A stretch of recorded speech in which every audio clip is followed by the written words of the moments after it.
I finally get to show off my modular wasteboard concept that I've been envisioning for a few months now. The wasteboard is normally the first project that a CNC user actually creates, and I know firsthand how many people reach out wanting files for them. Up until now, it's been really difficult to make it accessible for everybody due to the crazy amount of CNC brands and the configurations that are out in the world. But now this system simplifies the whole process, expanding your fence and clamping capabilities, and even giving you more reason to use a 3D printer to further customize your spoil board. A CNC router spoil board or wasteboard is the foundation for your projects that are going to be made off of. So you want it to be nice and flat with easy and repeatable clamping capabilities that help your workflow. The foundation of this system are these dog hole tiles that are made out of 3/4 inch MDF using 3/4 inch holes drilled into them to accept a wide variety of pre-existing dog hole accessories. This system creates 3 unique benefits. First, changing out your tiles is a breeze and lets you repair your wasteboard without replacing the entire thing. So you're not having to put on a brand new sheet of MDF every single time. It is just a single tile. So if there's a certain location that gets abused more than others, create smaller tiles like this for that area and replace them as needed. Really easy. The second benefit is obviously modularity. Add things as you need them or remove them later down the road if you want a different configuration. Remove full sections to incorporate rotary axis or have tiles that hold tool setters or other types of CNC accessories that can be removed when you need access to the whole bed. Lastly, there are endless accessories that can be 3D printed or quickly purchased. So you can create space for your T-track and you can remove it later if you decide that you prefer a different type of clamping method. You can set up fences with dog hole accessories or just visually use all of these hole patterns to be able to line up and quickly index your material on your wasteboard.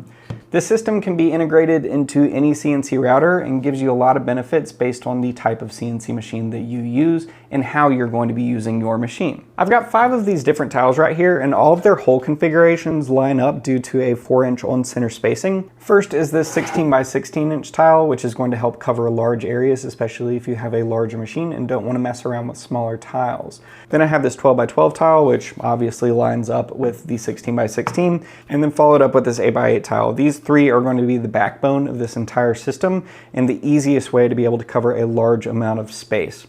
Next up, I have these 2 rectangular tiles. Right here, I have a 4 by 12 and then I have an 8 by 12, which are both very useful when integrating T-track or creating areas that can be removed so you can access vertical clamping integrations that you might already have or any rotary axis needs. Let's go ahead and cut out some and show off how I'm actually creating these 2 different configurations in my shop. One for my Winfinity Elite Foreman and the other for my CNC Labs Alt Mill. I'll be cutting out 3 4x4 sheets of tiles so that I can have a better idea of the configurations that I want for my wasteboards. You're going to see me use T-track. I don't use T-track for its intended use, but instead I use it to slide long tools under material and create leverage to free up parts that are stuck to the bed with double-sided tape. I found this to be the easiest way for me. So I'm going to be using T-track for that purpose alone, but the nice part is I can easily change things up later if I don't find it too useful. I don't use tape or clamps once the MDF is down in the machine. I simply run the screw holes for each of the tiles and then put the screws in. This means that they will never move. I can machine the rest of the tiles without any tabs or bridges, making very easy cuts with absolutely no cleanup afterwards. Being MDF, I can also really ramp things up, and I cut these holes and profiles out very quickly at 300 inches per minute and a 1/4 inch depth of cut with my downtown Jenny bits. The longest part of this process was putting in and taking out all of the screws, but it was well worth it. I did 2 sheets of these mixed tiles and then a sheet of these 16 by 16 inch tiles on the alt mill, and I wanted to give a variety of large and small tiles to play with before really settling down with my configurations. I took a lot of time playing around with the spacing and usability and came up with a spoil board for my Winfinity that uses 5 pieces of T-track and 24 individual tiles, making sure to have a small tile at the very bottom left-hand corner because I use a lot of brad nails to keep my material down and that area gets worn out the fastest. So having a small tile there makes it easy to replace whenever I need to. Another benefit that I found while placing these tiles into the pre-existing wasteboard that I already had was how I had originally cut out my other wasteboard.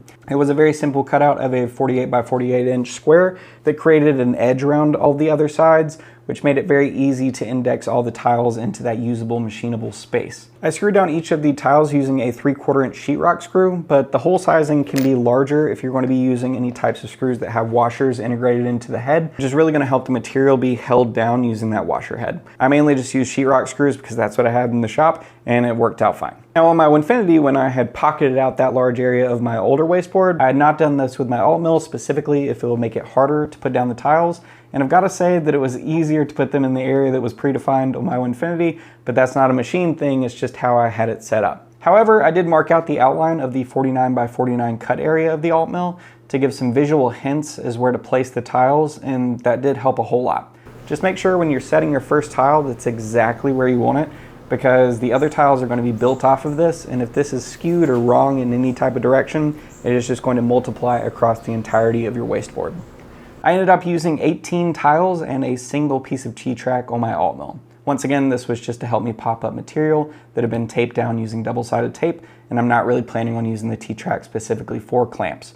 So you might see this configuration and think that it's a little bit odd. It makes sense for how I use my machine, and it might not for you. Also, I'm hoping to use this one in particular to mill some areas to index my Airweight system so that it can be bolted down to the weightboard and removed when it is not in use. Obviously, on both of my machines, I'm wasting a little bit of the Z height due to stacking MDF on top of MDF, but I don't do really any thick cuts, so adjust accordingly if you do. The system can make it very easy to integrate other useful capabilities of wasteboards, like adding PVC pipe sections like 2Moose Design uses, or even routing out relief cuts in the T-track so that it can be securely held underneath and between each of the tiles. In surfacing, I used this 1.5 inch flattening bit from IDC Woodcraft that he sent me after a live stream a few months ago, and it worked out great. I just drew a square the size of the machine's cutting area and then created an area clearance toolpath, removing 0.03 inches of material. That number works out well for me, and it might not for others, but for some reason, if it doesn't cut the entirety of your wasteboard, just simply reset the Z height and then run the program again. After you surface your spoil board, you're going to see lines on the MDF, and that is completely normal, unless you can rub your fingernail against it and it's going to catch. At that point, you're going to want to look into tramming your machine, which is an entirely different topic than we're going to be going over today. I use 2 different grades of MDF with these tiles because that's what I had laying around the shop. If you have the option of getting elite grade MDF or double refined, you should definitely do that. MDF stands for medium density fiberboard, and the more dense it is, the more it's going to stand up to carving. The cheaper your MDF is, the more opportunity it's going to have to swell up with climate changes in the shop, and it's also not going to carve as nice. So you might end up with areas like this that chip out. All of that to say, if you have the opportunity to buy a nicer grade of MDF, definitely do it, especially for your spoil board. Obviously, there are endless configurations for these tiles, so creating a normal file pack was difficult. We do have Carveco and Vectric files for all the square configurations, and we do have the SVG and DXF of the 2 rectangular configurations as well. I'll have an entire toolpath tutorial for these over on CNC with me, and I'll be doing that in Carveco Maker, so if you want to follow along and cut out your own for the exact ones that you want, the configuration that is going to fit your machine, we'll be able to do all that together.